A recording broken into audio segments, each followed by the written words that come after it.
આજે ગાંધીનગર ખાતે TET pass ઉમેદવારો દ્વારા શાંતિપૂર્ણ રીતે પોતાની માંગણીઓને લઈને પ્રદર્શન કરી રહ્યા હતા ત્યારે ગુજરાત પોલીસ દ્વારા બળ પ્રયોગ કરીને એમને ત્યાંથી બળજબરીપૂર્વક જે વર્તન વ્યવહાર એમની સાથે થયું છે જેની અમે સખત શબ્દોમાં નિંદા કરીએ છીએ।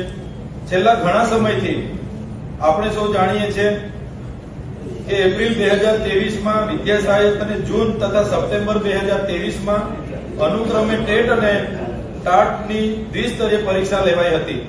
પરીક્ષાના લીધે ઘણો લાંબો સમય વીતી ગયો હોવા છતાં 24,700 શિક્ષકોની ભરતીની ક્રમિક અને ઝડપી જે પ્રક્રિયા પૂર્ણ કરવા માટે સરકારે જે બાહેધરી આપી હતી તે આજે પણ પૂર્ણ નથી થઈ, જેના કારણે ઘણા ઉમેદવારો જે વય મર્યાદાઓમાંથી બહાર નીકળી જાય છે।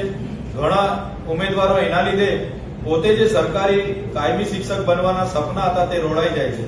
ઘણા ઉમેદવારોને પારિવારિક, સામાજિક અને આજે ઘણી આર્થિક રીતે મુશ્કેલીઓનો સામનો કરવો પડે છે। છેલ્લા 2 વર્ષથી સરકાર કહે છે અમે ભરતી કરીશું। ગયા બજેટમાં પણ એમણે કીધું હતું કે અમે 24,700 શિક્ષકોની ભરતી કરીશું।